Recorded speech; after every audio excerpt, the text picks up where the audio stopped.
mientras Vero, bueno, falta gente todavía, pero bueno, mientras Vero acaba de preparar esto, aprovecho para presentarme, que algunos de vosotros ya me conocéis y otros todavía no. Yo soy David Nicolás, soy médico de medicina interna y trabajo en la hospitalización a domicilio, y ahora seré el tutor hospitalario de los residentes de medicina de familia y comunitaria. Lo que antes hacía el doctor Bosch, pues ahora lo haré yo. ¿Vale? Yo me podéis encontrar siempre en la hospitalización a domicilio, tenéis mi correo, tenéis mi busca. Y bueno, una de las primeras cosas que hemos querido hacer es retomar las sesiones hospitalarias, ¿no? Hemos perdido un año en muchas cosas, y en la parte de docencia, pues sin duda hemos perdido muchas cosas, y creemos que es importante empezar a recuperarlas. Con lo cual, pues empezaremos con estas sesiones, que haremos de momento una al mes, que será el último viernes del mes, aunque estamos viendo de intentar ampliarlo.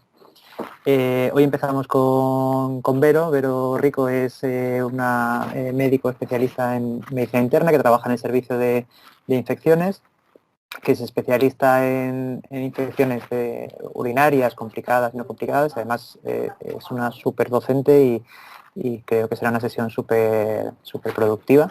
Buenos días, gracias David por invitarme a esta sesión. Espero que sea de utilidad. He intentado enfocarlo de la manera que sea más práctica posible. Entonces, si sin más dilación, empezamos con la presentación. Este es un guión básico que había pensado. Inicialmente hablaremos de un poquito de conceptos básicos de infectología. Después hablaremos de características básicas de los antibióticos que he pensado que en vuestra práctica clínica son los que más utilizáis, como son los betalactámicos, las quinolonas y los macrólidos. Y posteriormente he intentado hacer de una manera un poco práctica, que si sería genial si nos pudiéramos reunir todos, pues lo hubiera hecho con algo más de preguntas y respuestas. Pero bueno, os he planteado casos clínicos que os dejaré un par de segundos como para que lo interioricéis y penséis en qué habríais hecho vosotros, y después pues simplemente pues diré lo que pienso a mi humilde parecer que es lo que deberíamos haber hecho. Decía que aunque sé que este concepto es muy microbiológico y muy de infectólogo, ¿no? Creo que es importante que siempre lo tengamos en mente, pues al final es a partir de ese valor ante el cual decidimos cuál es la dosificación correcta del antibiótico. Entonces, recordar que la CMI no deja de ser la concentración mínima que el antibiótico va a ser capaz de inhibir la multiplicación bacteriana para una determinada, no bacteria solo, sino también una determinada cepa. Entonces, ¿cómo obtenemos ese valor? ¿Cómo decidimos si un antibiótico, según ese valor, es sensible o es resistente a ese antibiótico? Pues básicamente existen dos grandes organismos a nivel mundial, ¿no? El EUCAS, que es el organismo europeo y es al que normalmente nosotros nos referimos, y el CLSI, que es el organismo, su homólogo estadounidense, en el cual ellos lo que hacen es recibir un montón de cepas de diferentes bacterias, ¿no? Por ejemplo, pues de E. coli, que se aíslan tanto en el medio como en la clínica. Entonces, bajo unas condiciones estandarizadas, ¿no? Lo que hacen es hacer el conocido antibiograma, que sería esta foto que tenéis aquí con los discos de antibiótico, ¿no? Y con esas condiciones estandarizadas de cantidad de bacteria y de los discos de antibiótico, cantidad de antibiótico en ese disco, determinan, según ese diámetro, ¿no? De ese halo de ausencia de inhibición del crecimiento bacteriano, especifican si esa bacteria es sensible o resistente a un antibiótico y dan un valor. Y a partir de ese valor es lo que nuestros microbiólogos, con las cepas clínicas que van recibiendo cada día de la práctica clínica, asumen que esa bacteria es resistente o es sensible. Hoy en día existe un concepto que es que la bacteria sería sensible si le diéramos una dosis mayor de antibiótico. Y es cuando a veces lo pueden informar con una I, que antes, ¿no? Asumíamos que se llamaba sensibilidad intermedia. Pues ahora básicamente ese concepto ha cambiado, y es lo que te está diciendo el microbiólogo es que si tú subieras la dosis de antibiótico con el que tú testas y evidentemente con el que tú le das al paciente, pues esa bacteria podría ser sensible. El problema está en que a veces, pues, o bien no es posible dar más antibiótico porque hay efectos secundarios o porque no se va a absorber, ¿no? O porque no existe la formulación, etcétera. Una vez entendido esto, el siguiente, digamos, concepto básico, esto lo voy a pasar un poco más rápido porque como hemos perdido un poquito de tiempo con esto de la tecnología, creo que probablemente para vosotros sea menos interesante, pero bueno, otro concepto es el concepto de los mecanismos de resistencia.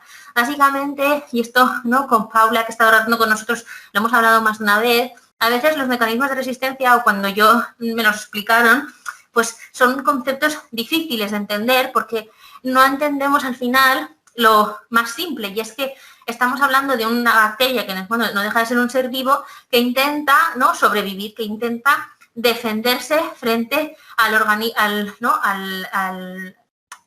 daño externo que la intenta eliminar.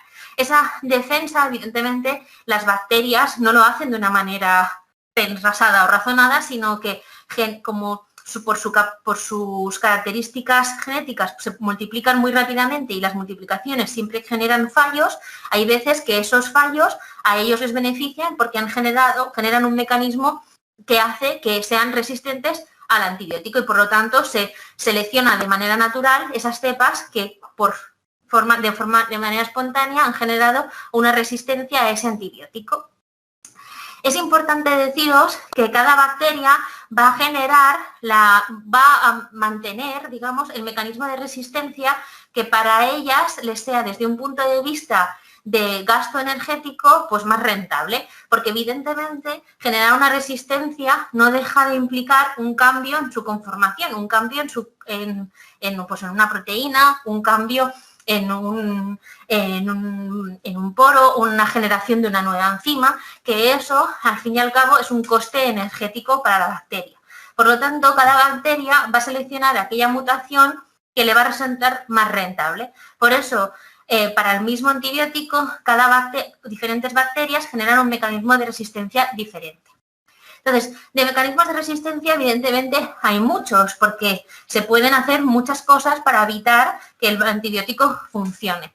Pero básicamente, los 4 más habituales y los que es muy fácil de pensar son, o bien se puede modificar, ¿no?, la bacteria puede modificar el receptor al que se une el antibiótico, y así el antibiótico no se puede unir y, por lo tanto, no generará la función. El segundo grupo, y quizá el más conocido y en el que siempre pensamos, ¿no?, es la bacteria sintetiza una enzima que lo que hace es destruir el antibiótico. Por lo tanto, lo que conseguimos aquí es que el antibiótico desaparezca del medio, ¿sí? En el tercero, la bacteria lo que hace, la bacteria evidentemente tiene unos canales, ¿no?, tiene lo que se llaman unos poros por donde le entran nutrientes, pues como cualquier célula. Entonces la bacteria la bacteria selecciona de manera espontánea aquellos canales que se han modificado de tal manera que el antibiótico no puede entrar dentro de la célula. Y por último, uno también bastante frecuente de la bacteria es que la bacteria lo que genera son lo que se llaman bombas de expulsión, es decir, genera enzimas que lo que hacen es que una vez el antibiótico penetra dentro de la célula, lo selecciona y lo saca al exterior para que el antibiótico no pueda ejercer su función, ¿sí? Bueno, este es un esquema un poquito más detallado de dónde actúa cada antibiótico y evidentemente en función de del mecanismo de acción del antibiótico, pues la bacteria generará un mecanismo de resistencia u otro, pero podemos pasar. Y realmente lo más importante desde un punto de vista de la infectología es este triángulo, ¿no? Entonces, siempre es muy importante tener en cuenta cuando vamos a tratar a un paciente con una infección estos 3 conceptos. Hay que pensar dónde está la infección. No es lo mismo, evidentemente, pensar en un foco respiratorio que un foco urinario, porque los gérmenes serán distintos y porque aunque el germen podría ser el mismo, el germen no está en las mismas condiciones y entonces a lo mejor lo que hay que modificar es el antibiótico. hay que pensar en cuál es el huésped, quién es quien tiene esa infección, porque no es lo mismo tratar a un paciente inmunocomprometido que inmunocompetente. No es lo mismo tratar a un paciente que tiene 85 años, que vive en una residencia, que puede haber adquirido ya multiresistentes, que tratar a un paciente joven de 25 años que nunca ha pisado un hospital, ¿no? Y después hay que tener en cuenta, evidentemente, con esos dos conceptos, cuáles son los gérmenes más frecuentes, ¿no? Y cuál es el antibiótico, y entonces ahí establecer cuál es el antibiótico más adecuado para tratar ese posible patógeno en ese huésped y en ese foco. Vale.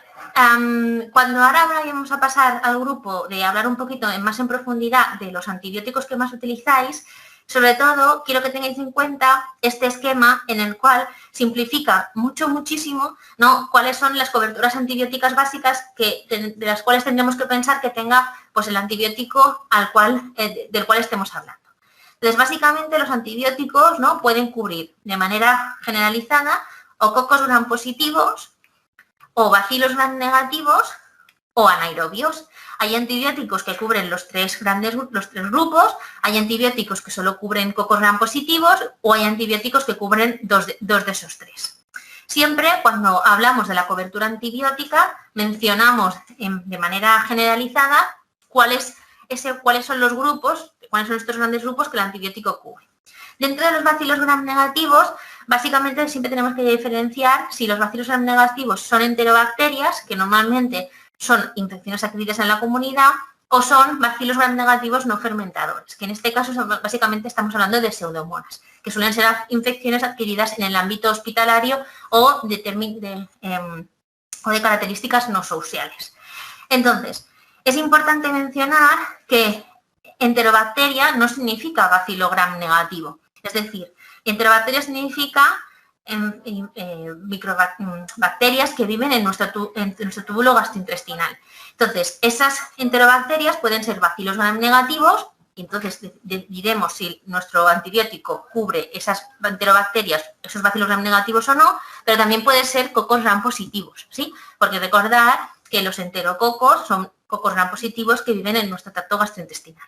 Por lo tanto, en este punto, diferenciar claramente que no siempre que digamos enterobacteria vamos a estar hablando de bacilo gram negativo. Y cuando hablemos de bacilo gram negativo tendremos que decidir si es una enterobacteria o no. Bien, los antibióticos más utilizados, pues como os he dicho, he seleccionado tres grandes grupos, los betalactámicos, las quinolonas y los macrólidos. Entonces, en relación a los betalactámicos, ¿no?, entonces tenemos cuatro familias. Dentro de las penicilinas, que son las penicilinas, digamos, las penicilinas son los primeros antibióticos y todos sabemos la historia, ¿no?, de Fleming, que descubrió la penicilina de una manera totalmente al azar. Pues cuando Fleming descubrió la penicilina de manera azarosa, evidentemente él no fue capaz de seleccionar qué cubría esa penicilina. Entonces, por eso les llamamos penicilinas naturales y básicamente las penicilinas naturales lo que cubren muy bien son cocos gram positivos, ¿no?, recordar ese triángulo que os he mencionado, y sobre todo dentro de los cocos gram positivos cubren muy bien estreptococos. De penicilinas naturales tenemos tres formulaciones en función de cómo se administren, pues tenemos la intravenosa, la intramuscular o la oral. ¿Y por qué, a pesar de tener una cobertura bastante, digamos, pequeña, ¿no?, cocos gram positivos, sobre todo tipo estreptococo, con todos los antibióticos que tenemos hoy en día disponibles, seguimos hablando de ellas, ¿no? Y ya no, digamos, es importante que tengamos un manejo básico de ellas. Pues porque siguen habiendo infecciones, ¿no?, como la sífilis o como la faringoamigdalitis estreptocócica, para las cuales son el antibiótico de elección. Como os he dicho, las penicilinas naturales de Fleming básicamente lo que cubre son cocos gram positivos tipo estreptococo, porque el otro gran grupo de cocos gram positivos que tenemos y de los que todos hemos oído hablar y nos enfrentamos cada día, que son los estafilococos, enseguida los estafilococos generaron o seleccionaron un primer mecanismo de resistencia para luchar contra las penicilinas de Fleming, que es una penicilinasa. Las penicilinasas no dejan de ser una enzima, una enzima una betalactamasa que lo que hace es eliminar o destruir la penicilina de Fleming. No puede eliminar otros beta-lactámicos, solo elimina la penicilina de Fleming.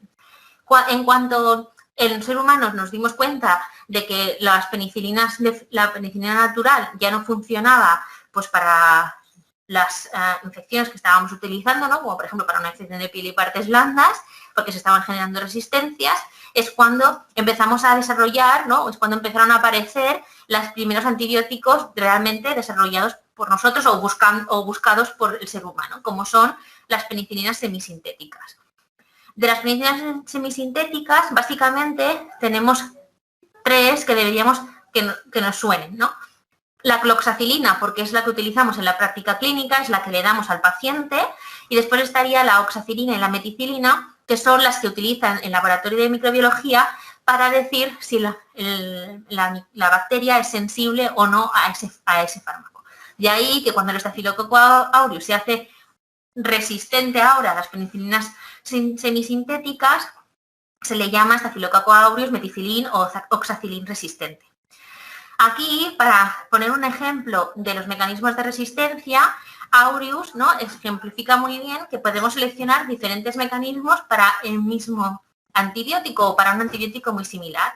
Pues aureus, inicialmente, como os decía, generó una penicilina, o sea, una beta-lactamasa para destruir a la penicilina de Fleming, pero para la penicilina semisintética ya no hace una beta-lactamasa capaz de destruirla, sino lo que ha hecho ha sido decidir cambiar el receptor al cual se une la penicilina. Por eso, cuando el Staphylococcus aureus es resistente a la oxacilina o la meticilina, aunque ahora ya eso, lo que voy a decir ahora no es del todo cierto, pero en general ya los beta-lactámicos no funcionan, porque ya no teníamos hasta la fecha beta-lactámicos que fueran capaces de unirse al receptor que había cambiado el Staphylococcus aureus, ¿sí? Vale, después evidentemente tenemos que empezar a aumentar, ¿no?, nuestro espectro de acción de las penicilinas, porque solo tenemos cubiertos cocos gram positivos, pero claro, las infecciones siguen generándose por bacilos gram negativos o por anaerobios. Y así pues fuimos desarrollando penicilinas que llamamos de espectro ampliado, y básicamente aquí hay 2 grandes grupos: las aminopenicilinas, que son activas frente a bacilos gram negativos tipo enterobacteria, es decir, E. coli, Klebsiellas, y las uroidopenicilinas, básicamente, que es la piperacilina tazobactam, que son, aparte sensibles a las enterobacterias, además cubren bacilos gram negativos no fermentadores, básicamente lo que he dicho que son pseudomonas. Vale. De penicilinas, desgraciadamente, ya no tenemos más. El siguiente gran grupo de betalactámicos que tenemos son las cefalosporinas. Las cefalosporinas se clasifican en diferentes generaciones. Hoy en día llegamos a tener 5 generaciones diferentes. La primera generación de las cefalosporinas, también cuando la descubrimos, tenía sobre todo efecto contra los cocos gram positivos, sobre todo contra estafilococos. Y aún hoy en día, en el hospital sobre todo, seguimos utilizando una de las cefalosporinas de primera generación que se llama cefazolina, sobre todo para la profilaxis prequirúrgica o incluso para el tratamiento de algunas infecciones estafilocócicas. Las cefalosporinas de segunda generación, básicamente, ahora aparte de cubrir cocos gram positivos tipo estafilococo, también cubren bien estreptococos y son capaces de cubrir bacterias como el Haemophilus influenzae, que recordemos que es una bacteria muy típica, ¿no?, de las infecciones del tracto respiratorio superior e inferior, o algunas enterobacterias como E. coli. Básicamente, de cefalosporinas de segunda generación tenemos la cefuroxima y la cefixima. Entre ellas tienen ciertas diferencias desde un punto de vista de unión a proteínas, que eso hace que sea más fácil de que difundan en estructuras pues como abscesos, o también de capacidad de eliminación, ¿no? Por ejemplo, la cefixima pues es un antibiótico que desde un punto de vista de la eliminación urinaria es bueno, medianamente decente, pero a lo mejor a nivel pulmonar no es lo que más nos gusta, ¿sí? Y después habrían dos excepciones que creo que esto no las soléis utilizar vosotros, que son la cefoxitina y el cefotetán, que son dos cefalosporinas que, digamos, son la excepción a la regla, porque las cefalosporinas en general no van a cubrir nunca anaerobios, exceptuando estas dos de esta segunda generación. Después vienen las cefalosporinas de tercera generación, que básicamente, ¿no?, lo que hacen es cubrir muy bien, ¿no?, tanto neumococo como enterobacterias de la vía, sobre todo urinaria o biliar. Entonces, básicamente tenemos cefotaxima y ceftriaxona, que son antibióticos que son de uso endovenoso, que se podrían considerar más o menos equivalentes desde un punto de vista de su espectro antibiótico, y las diferencias, sobre todo significativas entre ellas, son otra vez aspectos farmacocinéticos y farmacodinámicos, que lo que hacen es que se administran de una forma diferente, y en algunas infecciones, sobre todo infecciones más graves, a lo mejor preferimos cefotaxima versus ceftriaxona. Como aquí os explico, la ceftriaxona tiene un efecto secundario llamativo, que es el síndrome de la bilis espesa. Cuando se da dosis muy altas durante mucho tiempo, puede hacer que precipite las sales biliares y dar lugar a una coledocolitiasis. Después tenemos el ceftidoren, que era una cefalosporina de tercera generación que nos gustaba mucho, sobre todo para el tracto respiratorio superior, pero desgraciadamente pues, ya no está en el mercado. Y tenemos la ceftazidima, que es la primera cefalosporina que, aparte de cubrir bacilos gram negativos tipo enterobacteria, también va a cubrir pseudomonas. O sea que dentro de las cefalosporinas, la primera cefalosporina que cubre pseudomonas es ceftazidima, ¿vale? Pero esta vuelve a ser otra vez de ámbito hospitalario porque es endovenosa.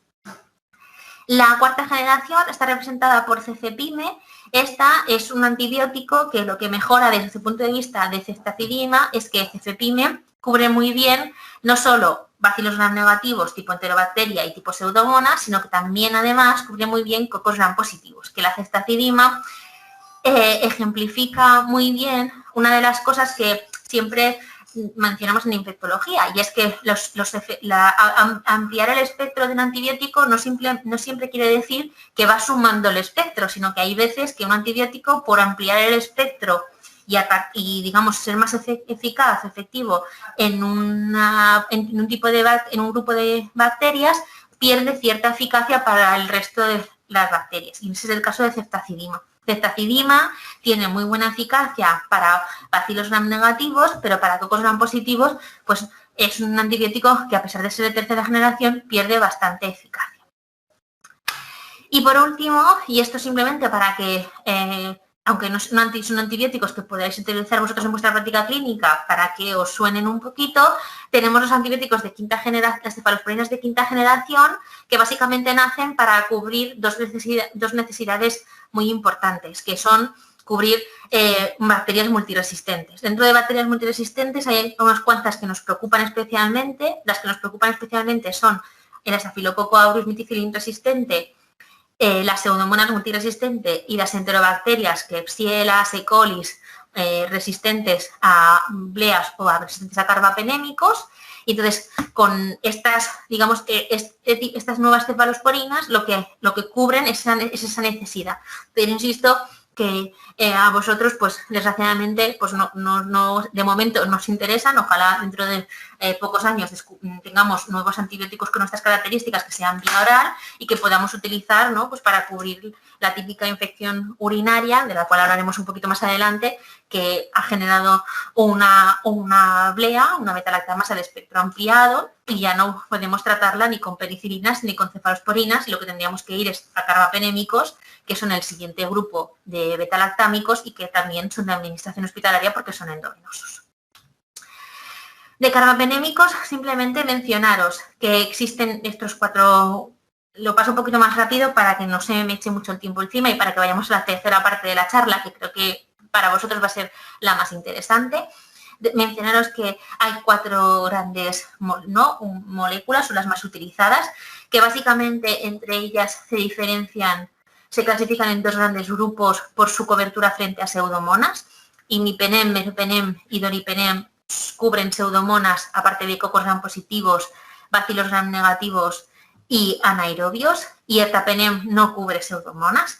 Y que recordemos que, aunque a priori podrías decir, pues ostras, este grupo de antibióticos cuando llegan al hospital, si el paciente está muy mal o no ha respondido al antibiótico previo, le ponemos meropenem y ya lo tenemos cubierto perfectamente y lo tenemos todo solucionado, pues aunque a priori parezca esto, realmente hay que recordar una de sus grandes limitaciones, que es que los carbapenémicos no cubren el Staphylococcus aureus meticilin resistente, ¿sí? Y si pensamos que ese puede ser el problema del paciente, habría que pensar en otros antibióticos. Bien, desde el punto de vista de las quinolonas, ¿vale? Esto es más fácil porque hay menos componentes. Básicamente, mencionaros que como las cefalosporinas también se ordenan en generaciones en función, ¿no?, del espectro antibiótico, sobre todo, que vayamos ampliando. A diferencia de las cefalosporinas, que si os acordáis, ¿no?, empezaban cubriendo cocos gram positivos, las generaciones de quinolonas, las primeras, sobre todo empiezan cubriendo bacilos gram negativos, sobre todo la primera generación, que es una generación que siempre pongo aquí porque no merece la pena ni recordar, porque casi en nuestro ambiente en España no se utilizan. Es verdad que en países de América del Sur aún siguen utilizándose. Pues básicamente la primera generación lo que cubrían muy bien eran bacilos negativos que tuvieran foco urinario, porque se eliminaban muy bien por vía urinaria, pero prácticamente tenían muy mala biodisponibilidad y difundían mal a otros territorios, por lo tanto solo servían para tratar, entre comillas, infecciones de orina. La segunda generación son norfloxacino y ciprofloxacino. Norfloxacino y ciprofloxacino son quinolonas vía oral. Todas las quinolonas se pueden administrar vía oral y tienen muy buena biodisponibilidad. Eso quiere decir que no hay ningún motivo para administrar la quinolona endovenosa a priori si el paciente puede tragar y tiene un tracto gastrointestinal reservado. Y básicamente esta segunda generación lo que cubre son todos los bacilos gram negativos, tanto, recordar, enterobacterias como pseudomonas. O sea que ciprofloxacino sería el mejor antibiótico que tenemos por vía oral para cubrir unas pseudomonas. Las de tercera generación, que básicamente están representadas por levofloxacino. La levofloxacino se le dio el nombre de quinolona respiratoria, y es porque a partir de cubrir bien bacilos gram negativos, además cubre bien a Streptococcus pneumoniae, por lo tanto, y tiene muy buena biodisponibilidad a nivel del tracto respiratorio. Por lo tanto, es uno de los antibióticos que más administramos cuando tenemos sospecha de una infección, sobre todo del tracto respiratorio inferior. Después lo mencionaremos con los casos clínicos. Y por último está la quinolona de cuarta generación, moxifloxacino, que lo que hace es que, además de cubrir ya no solo bacilos gram negativos tipo enterobacteria y tipo pseudomonas y cocos gram positivos tipo neumococo, además también cubre cocos gram positivos tipo estafilococo y además también cubre anaerobios. O sea que moxifloxacino también sería una quinolona, ¿no?, que, haciendo un símil con los carbapenémicos, tiene una amplia cobertura antibiótica, pues cubre a grandes rasgos los tres reinos de bacterias. Bueno, los tres grandes grupos de bacterias.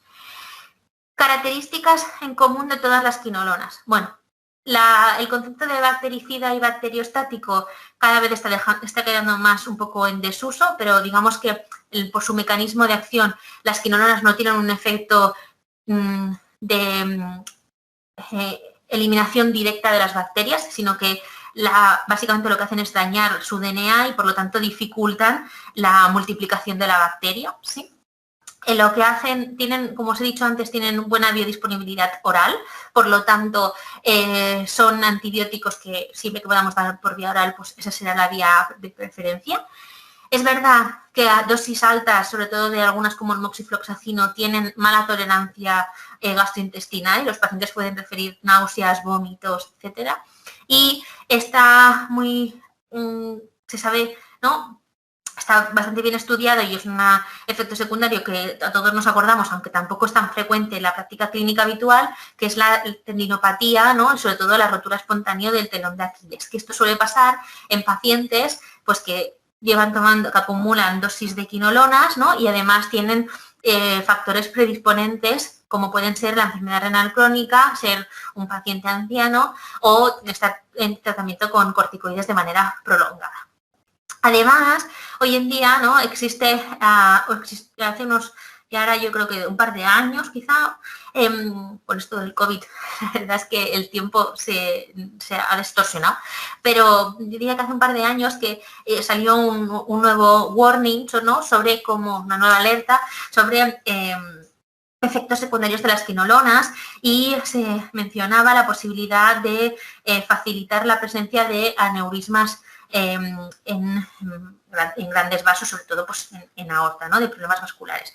La verdad es que esto ha llevado bastante discusión a nivel científico y hoy en día, a pesar de que no acabamos de ponernos de acuerdo, pero hoy en día sobre todo se recomienda que en pacientes que tengan, digamos ya, una vasculopatía previa, pues intentar evitarla siempre y cuando haya un tratamiento alternativo y sobre todo no utilizarlo, ¿no? en pacientes con tratamientos prolongados si otra vez podemos disponer de un tratamiento alternativo. Lo que pasa que es cierto que sobre todo donde hay más polémica, que son en las infecciones osteoarticulares, las quinolonas son los antibióticos que han demostrado, ¿no? Pues mayor efectividad y por lo tanto es difícil de ofrecerle una terapia alternativa al paciente.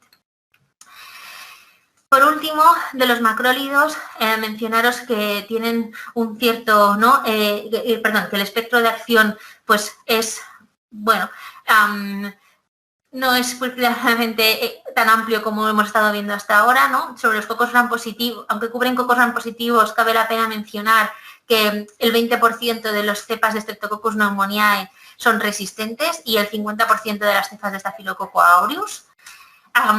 Que de los bacilos gram negativos, sobre todo, cubren estos gérmenes que menciono aquí, que son los más habituales, ¿no? Moraxella, Neisseria, Campylobacter y Legionella, pero, por ejemplo, no cubren pseudomonas, ¿vale? Que de los gérmenes anaerobios, sobre todo, cubren los que afectan a la cavidad oral, ¿vale? Pero no serían buenas opciones para infecciones de la cavidad gastrointestinal que tuviéramos la sospecha de infección por anaerobio. Y que además son sobre todo utilizados en otras infecciones, ¿no? Como infecciones de transmisión sexual, como clamidia, o ureaplasma, o también son una alternativa para el tratamiento de la sífilis en pacientes con alergias a las penicilinas, o también tienen una cobertura, y esto la mencionaremos un poquito más adelante, ¿no? Bastante buena para microorganismos que causan neumonías atípicas como Chlamydophila pneumoniae. Los macrólidos también se utilizan y también los podréis ver porque vosotros también veis pacientes, ¿no? Que llevan tratamientos antibióticos prolongados para el tratamiento de micobacterias, sobre todo de micobacterias atípicas o de crecimiento lento. Además, los macrólidos tienen este efecto que se llama inmunomodulador. Se ha demostrado que actúan sobre diferentes citocinas y pueden bajar un poco la inflamación local que se produce por las infecciones en general, y esto puede ser importante y por eso algunas veces lo utilizan, ¿no? En pacientes con patología pulmonar de base, que el sobrecrecimiento bacteriano, que no implica directamente una infección per se, pero solo el aumento de la carga bacteriana por una disminución del aclaramiento mucociliar genera que haya más inflamación y esa inflamación conduce en el fondo a una reagudización y esa inflamación se podría, digamos, de alguna manera tratar, aparte de con el tratamiento dirigido a disminuir la inflamación, también con el tratamiento dirigido a disminuir la carga bacteriana. Por eso el macrólido sería una buena opción porque atacaría a ambos. De macrólidos básicamente tenemos 3, eritromicina, claritromicina y acitromicina, pero hoy en día básicamente la que se utiliza, ¿no? Es la acitromicina, por su posología y por su cobertura más adecuada para la mayoría de infecciones para las cuales utilizamos los macrólidos. Quizá esta son la 1:15, la vamos a pasar, al menos para que nos den tiempo de entrar en los síndromes infecciosos, que creo que estos son más, no sé, lo que más os vaya o lo vais a necesitar, y si vemos que no nos da tiempo y os apetece, pues podemos hacer otra sesión y acabar de comentarlo y poder discutir, ¿vale? Desde dentro de los síntomas infecciosos más frecuentes, he seleccionado los que creo que a los cuales os enfrentáis más a menudo en la práctica habitual, disculpadme si me he equivocado, y hemos empezado, empezando por las infecciones de tracto respiratorio, os propongo este caso clínico. Estamos ante un varón de 69 años, sin alergias medicamentosas conocidas, que como antecedentes presenta hipertenso, diabético, una cardiopatía isquémica que está estable y un EPOC Gold D en tratamiento con broncodilatadores. El paciente consulta por clínica de 3 días de evolución, de aumento de la disnea, de tos con el aumento de expectoración mucopurulenta y él refiere que no tiene fiebre y que no ha tenido fiebre ni tampoco sensación distérgica.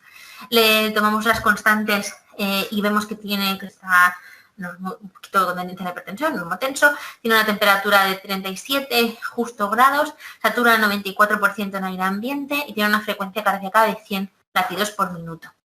En la exploración clínica destaca que se pone un pelín taquimeico cuando habla, pero tiene un murmullo vesicular conservado y lo que oímos es algún sibilante y algún roncus aislado. Entonces, desde el punto de vista del tratamiento antibiótico, ¿qué acción recomendaría? Por el momento no iniciaría antibioterapia, únicamente cambiaría tratamiento broncodilatador y corticoides. Iniciaría tratamiento antibiótico con amoxicilina, broncodilatadores y corticoides. Iniciaría tratamiento con levofloxacino, tenemos que cubrir la posibilidad de pseudomonas, broncodilatadores y corticoides. O iniciaría tratamiento con acitromicina, broncodilatadores y corticoides. Bueno, la verdad es que no sé, os dejo un par de segundos para que lo penséis.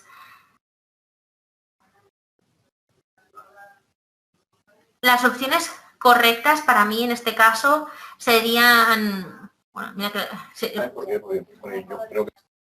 serían probablemente la B o la C, ¿vale? Y aquí, pero con unos matices. Entonces, vamos a ver esos matices, ¿no? Básicamente cuando tenemos un EPOC que sospechamos que su reagudización puede ser en el contexto de una sobreinfección, ¿no? Hay que pensar siempre pensamos en hay que cultivar el esputo, hay que tratar con antibióticos y cuándo hay que cubrir con pseudomonas, ¿no? Estas son las tres grandes preguntas que nos hacemos cuando pensamos en este tipo de pacientes. Entonces, sobre si hay que cultivar el esputo, las últimas guías clínicas lo que recomiendan es, habrá que hacer un cultivo de esputo, ¿no?, en pacientes que hayan llevado tratamiento antibiótico previo los 4 meses antes de este nuevo episodio, en pacientes que tengan un tratamiento prolongado con corticoides, en pacientes que hayan hecho más de 4 agudizaciones en el último año o en pacientes que tengan una obstrucción muy grave del flujo aéreo, ¿no?, un FEP-1 por debajo de 30%. En principio, esto en el caso clínico pues no lo hemos mencionado, pero a priori es un paciente que es un EPOC que no era muy grave, por lo tanto asumamos que el paciente no cumplía ninguno de los criterios para tratarlo, para cultivar el esputo de entrada.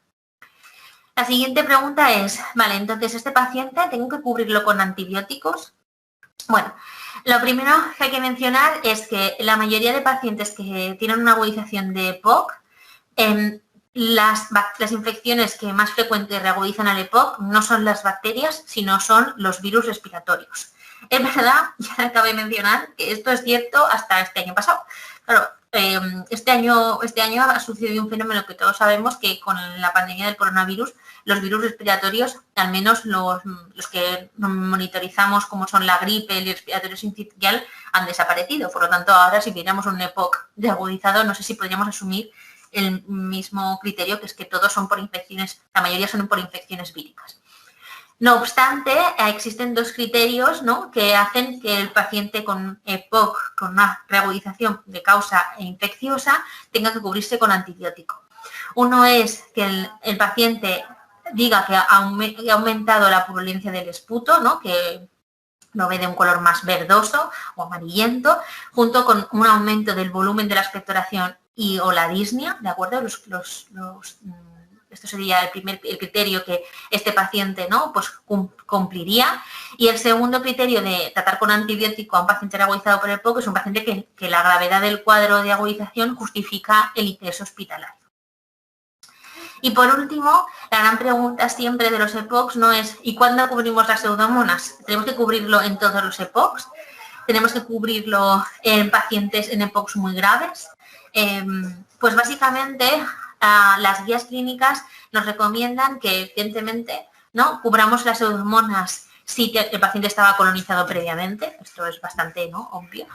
Si el paciente ha recibido tratamiento antibiótico, sobre todo antibiótico que tenga cobertura para pseudomonas en los tres últimos meses, o si el paciente también se ha reagudizado en más de 4 ocasiones durante el último año y esa reagudización ha sido evidentemente de causa infecciosa y ha necesitado tratamiento antibiótico.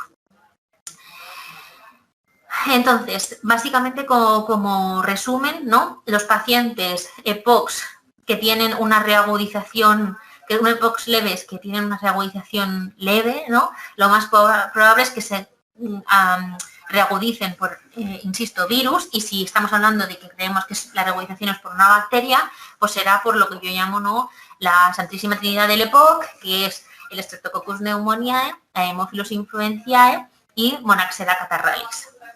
Para cubrir estos 3 gérmenes necesitaríamos o bien dar amoxicilina ácido clavulánico, necesitamos recordar el ácido clavulánico para poder cubrir a Haemophilus influenzae y Monaxella catarrhalis, o bien podríamos administrarle una cefalosporina como el ceftriaxone, que desgraciadamente ya no lo tenemos, o bien podríamos administrar moxifloxacino o levofloxacino, no pensando en cubrir las pseudomonas, sino pensando en cubrir el neumococo y en saber que es un antibiótico que cubre, que penetra muy bien, digamos, que tiene muy buenos niveles a nivel del tracto respiratorio.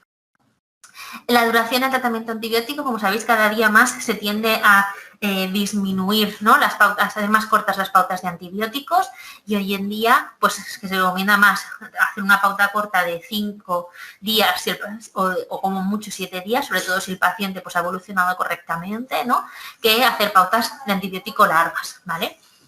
Cuando el paciente hay un riesgo de infección por Pseudomonas aeruginosa, básicamente aquí lo que tenemos que hacer es dar o bien un betalactámico que tenga acción frente a Pseudomonas aeruginosa, que en vuestro caso hoy en día no disponéis de nada vía oral que cubra Pseudomonas aeruginosa, porque sería, recordar, de betalactámicos tendríamos piperacilina, tazobactam, ceftazidima, cefepime, que todos estos son de uso hospitalario porque se tienen que administrar de manera endovenosa, o el único antibiótico que disponemos hoy en día vía oral para cubrir pseudomonas sería pues una quinolona, o bien levofloxacino o moxifloxacino, o si tenemos muy claro que lo único que tiene el paciente es una pseudomona, que es la pseudomona que siempre se reagudiza y que es sensible a las quinolonas, pues podríamos hacer un tratamiento más dirigido con ciprofloxacino, pero de entrada no sería lo adecuado porque evidentemente cuando tenemos un paciente un EPOC descompensado, de manera empírica no vamos a saber si es esa pseudomona o es un neumococo o es una monaxella la que le está dando lugar a la descompensación en ese momento. Vale, yo creo que nos da tiempo de acabar las infecciones del tracto respiratorio y me sabe mal porque creo que los otros 2 grandes grupos pues se van a quedar un poco en el tintero y insisto, si queréis que hagamos otro día que terminemos la sesión, pues yo por mí encantada.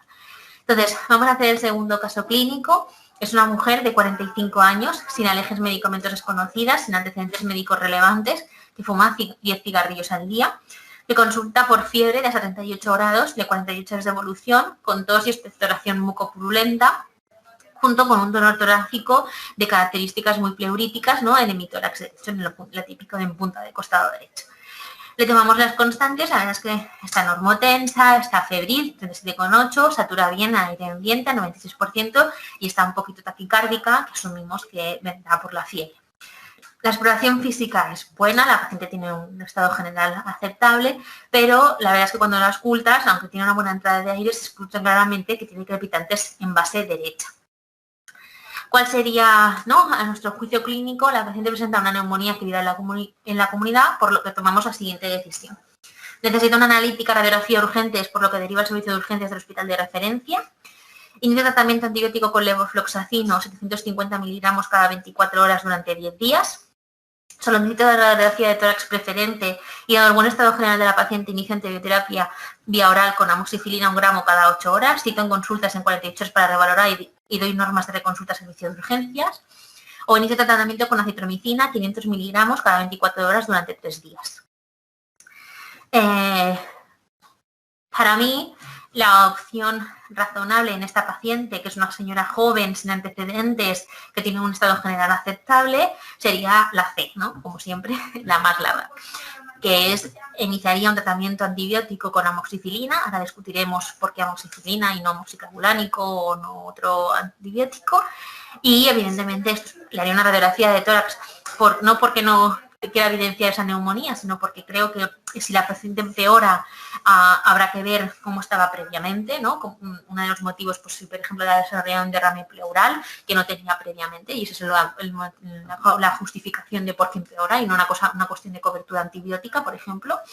Y creo que de entrada simplemente lo que hay que hacer es un seguimiento de la paciente, que puede ser una visita telefónica o presencial, y ver que la señora pues que se ha quedado sin fiebre, etc.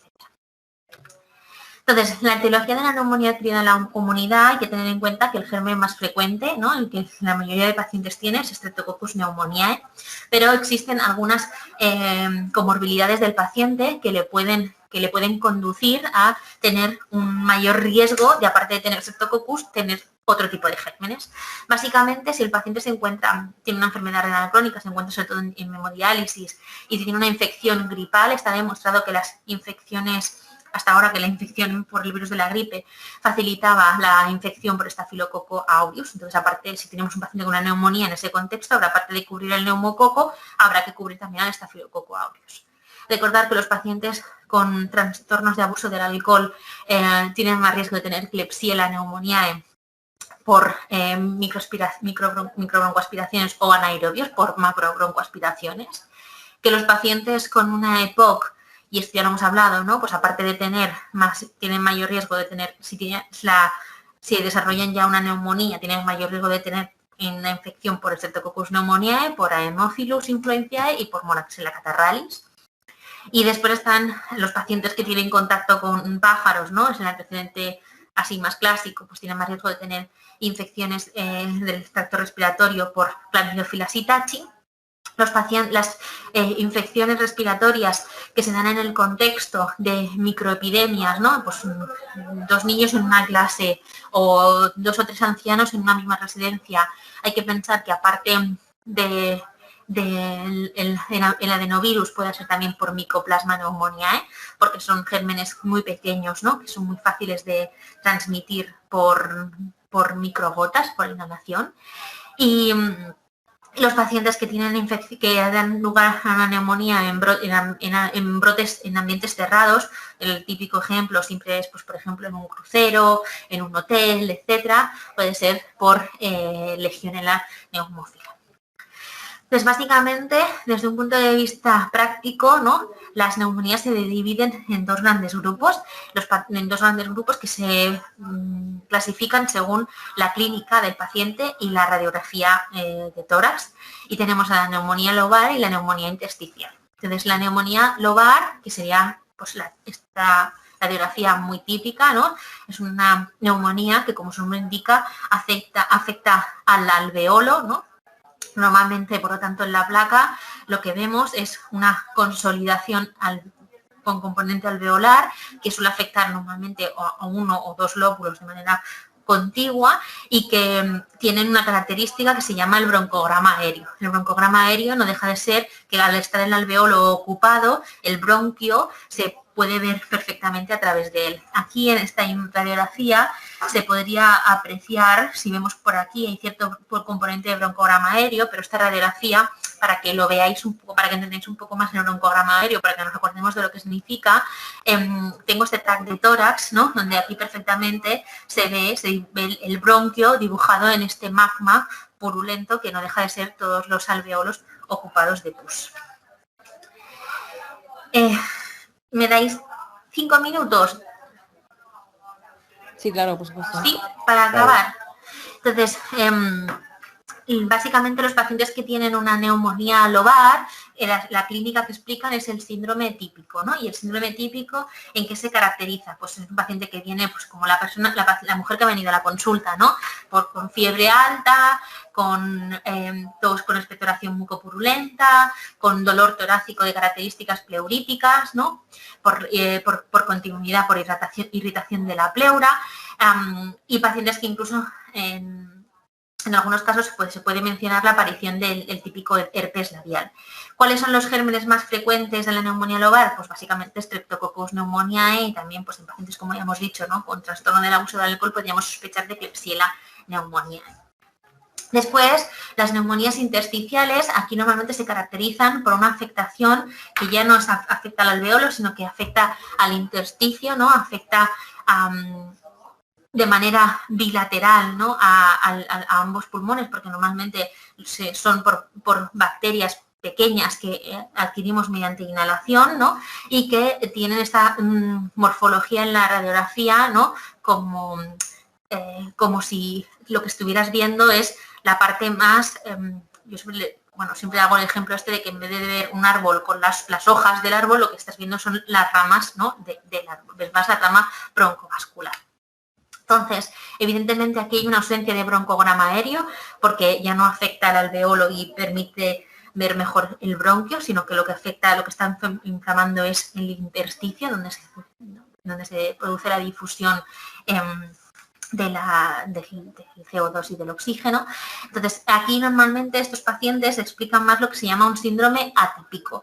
El síndrome atípico también tiene unas características, digamos, un checklist que hay que cumplir, ¿no? Los pacientes, si no son típicos, no se pueden clasificar en atípicos, sino que el síndrome atípico también tiene unas características bien definidas. Las características son pues, un paciente que no suele tener fiebre alta, sino que tiene más febrícula, que explica una clínica más de unos días de evolución, que sobre todo puede explicar un componente un poco más disneico, que explica una tos con expectoración, sin expectoración, con una tos más seca, y que además explica mucho cuadro, ¿no? de afectación muscular, ¿no? Suele afectar muchas artromialgias. Entonces, como os decía, normalmente son infecciones que se adquieren por aerosoles, ¿no? Y las más frecuentes son por gérmenes que son pues, pequeños, ¿no? Son gérmenes incluso intracelulares, como pueden ser pues, micoplasma, clamidófila o algunos virus como el adenovirus. Básicamente esto era un poco de recordatorio que sobre todo los gérmenes que causan más neumonías atípicas, como tienen esa afectación un poco más sistémica, pueden acompañarse de otras manifestaciones que no solo afectan al pulmón, ¿vale? Pero quiero ir quizá, para no entretenerme más, a el kit de la cuestión, que es cuando tengo un paciente con una neumonía, ¿no? en la consulta o incluso en urgencias, porque en el fondo aplicamos el mismo raciocinio, ¿qué tengo que hacer? ¿Lo tengo que ingresar o no? Y esto siempre es pues, algo que nos puede generar más o menos dudas. Entonces, sabéis que existen diferentes escalas, ¿no? que clasifican a los pacientes y que en función de sus comorbilidades y del estado general en ese momento, establecen que el paciente pues, es más suicidario de ingresar en el hospital o bien de poder hacer un tratamiento ambulatorio. La escala quizá más conocida es el FINE, ¿no? El FINE o SI, que es lo mismo, PSI, es el Neumonía Severity Index, que está desarrollado por el señor Fine, pero la verdad es que es una escala que es fácil de buscar en el Google y dan buenas, pero que tiene unos cuantos ítems y que es difícil de recordar. Una de las que a veces utilizamos y aún se sigue utilizando porque es mucho más fácil es el CURB 65. Esta escala establece 5 ítems a partir de los cuales solo la puntuación de uno de esos ítems ya haría que el paciente requiriera como mínimo un ingreso hospitalario que podría ser simplemente 24 horas de tratamiento antibiótico endovenoso y ver que el paciente no empeora. Esos 5 ítems, uno de ellos es la edad mayor de 65 años y los otros 4 son ítems, digamos, desde un punto de vista que son bastante fáciles de evaluar, porque exceptuando la AU, que es la urea, que si el paciente tiene insuficiencia renal o no, que esto evidentemente si no haces una analítica, pues no lo sabes. Evidentemente, si el paciente está confuso, si el paciente está taquipneico o tiene una presión arterial baja, pues son pacientes que van a requerir ingreso hospitalario, ¿no? Y esto es un checklist que se puede tener siempre en la cabeza y que sobre todo quizá vosotros cuando os veis en la consulta pues es bastante fácil, ¿no? Poder establecer si el paciente necesita una derivación hospitalaria para valorar ingreso o no. Otros casos, otras cuestiones bastante obvias, ¿no? O bastante, digamos, de perogrullo, pero que a veces pues, no son tan obvias, es que el paciente tenga comorbilidades, ¿no? Que el paciente sea pues, un paciente, pues un EPOC, un paciente con una enfermedad renal crónica, un paciente con una leucemia linfática crónica, ¿no? Un paciente que tenga alguna comorbilidad, pacientes que, por eso es importante hacer una radiografía, porque si el paciente clínicamente no mejora y vemos que tiene pues, afectación de más de un lóbulo, un derrame pleural, que siempre se tiene que pinchar para establecer si tiene criterios de drenaje, o si la neumonía ha evolucionado rápidamente, son pacientes que también necesitan ingreso hospitalario. Y por último existen factores sociales como que el paciente pues, viva solo y sea mayor, o pacientes que a lo mejor pues, sean indigentes y no se puede asegurar el tratamiento el cumplimiento del tratamiento antibiótico. Entonces, ya para acabar, evidentemente el tratamiento de la neumonía adquirida en la comunidad hoy en día se establece, insisto, ¿no? Como siempre vamos más a una duración más corta, a pautas de tratamiento más corto, 5 o 7 días debería ser suficiente. Y si estamos hablando de pacientes que vienen con un síndrome típico, es decir, que lo que sospechamos que tenga es una neumonía lobar por una Streptococcus pneumoniae, básicamente las opciones antibióticas que tenemos serían estas 3 de aquí, ¿vale? El Ceftidoren, que es, insisto, una monaquinolona que sobre todo tiene una penetrancia respiratoria, pero es cierto que hoy en día ya no la tenemos disponible y básicamente probablemente los que más utilicéis vosotros sean las quinolonas respiratorias, levofloxacino o moxifloxacino, que ya sabemos que tienen un espectro antibiótico bastante amplio y que para una mujer joven de 45 años quizá no es necesario cubrir también pseudomonas o cubrir también aureus, ¿no? Y amoxicilina. ¿Por qué? Y esto creo que es importante mencionar, o si no, a lo mejor en algún momento me lo planteáis. ¿Por qué cuándo amoxicilina sola o amoxicilina ácido clavulánico? Que es lo que yo decía, ¿no? Daba la opción de dar amoxicilina sola. Streptococcus pneumoniae es sensible a las penicilinas y si no lo es, no lo va a ser porque genere una beta-lactamasa, no lo va a ser porque genere una enzima. Por lo tanto, poner ácido clavulánico para tratar Streptococcus pneumoniae no tiene sentido, no es necesario.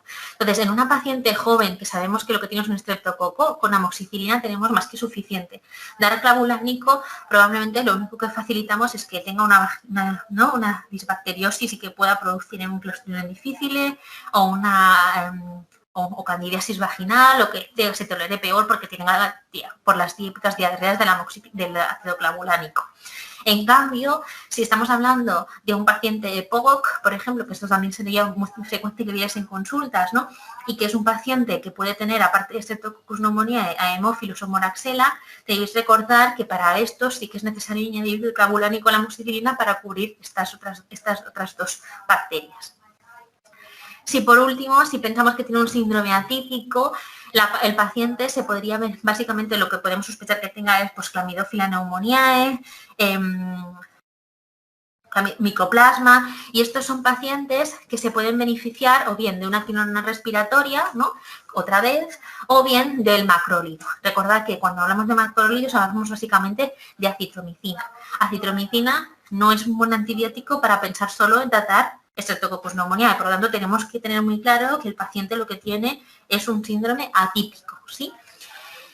La fiebre Q y la sitacosis tienen un tratamiento específico que es la doxiciclina, pero esto probablemente si lo vierais en consultas sería ya, creo que es un paciente que habría que derivar, ¿no? Porque la sospecha de fiebre Q de sitacosis normalmente al final se tiene que hacer en un paciente pues, hospitalizado con una analítica en la cual tienes una alteración del perfil hepático y puedes hacer serologías, ¿no? Bueno, hasta aquí la presentación. Insisto, me sabe mal que por cuestión de tiempo, por el lío tecnológico, al final no hayamos podido ir quizá a la parte que creo que os hubiera parecido más interesante. Tenía preparado, lo digo por si lo queréis hacer otro día, infecciones del tracto urinario cistitis, prostatitis y pielonefritis y también celulitis, infecciones de partes blandas, sobre todo celulitis. Sí, Vero, sí, yo creo que eso es lo que pasa cuando le pides a una infectóloga que hable de infecciones, que se viene arriba y nos ha dejado aquí con el spoiler de la siguiente. Yo creo que ha estado muy interesante. No sé si alguien tiene alguna pregunta, aunque vamos un poco tarde. Si alguien tiene alguna duda, es el momento. No, la verdad que muchas gracias, Pedro, por la presentación. La verdad que ninguna duda, ha sido muy interesante, pero que sí que nos interesaría, yo creo que hablo por todos, de hacer esta segunda parte y completar la sesión. Yo creo que sí. Yo creo que vale la pena, ahora que ya hemos sentado las bases de antibioterapia y demás, Vero, vale la pena hacer esta parte más práctica, la podemos agendar otro día, ya miramos a ver cuándo podemos hacerla, pero yo creo que sí, que nos has dejado con la miel en los labios. Bueno, eso es lo que pretendía. I a mi personalment m'ha semblat molt interessant que amb els casos clínics, perquè al final són situacions que nosaltres ens trobem al cap i no, que... Sí, era una mica la meva idea. Després recordar... Ui, et sento una mica tallada. Ai, perdó, és que estic amb els AirPods, estic al despatx amb els altres compis i s'escolta un poquet mal. No, deia que era una mica la meva idea d'intentar, sobretot per la part del síndrome, doncs, enfocar-la més des d'un punt de vista pràctic. Si teniu... us he dit els casos clínics, diguéssim, que havia preparat, dels temes que havia preparat perquè si fem una altra sessió, una altra xerrada i em dieu, mira, doncs s'agradaria també que ens parlessis d'això perquè ho veiem freqüentment i ens agradaria repassar-ho o fer-ho, doncs m'ho dieu. Jo he escollit aquests perquè pensava que per una qüestió de temps era els que em donaria temps de fer, però el que vosaltres em digueu, no cap problema. Vale. Muchas gracias. Pues quedamos así. No sé si alguien más tiene alguna pregunta irresistible, algún comentario. ¿No? Bueno, pues muchas gracias, Vero, muchas gracias por inaugurar estas sesiones, que esperemos que duren mucho y sean todas así de interesantes. Y en principio, la próxima sesión será el último viernes de marzo, pero probablemente, estamos acabando de mirarlo, probablemente hagamos otra por el medio y las hagamos con una periodicidad quincenal en lugar de hacerlas mensuales. Estamos acabando de mirarlo y os iremos contando. ¿De acuerdo? Genial, muchas gracias. Tengáis buen fin de semana a todos. Muchas gracias.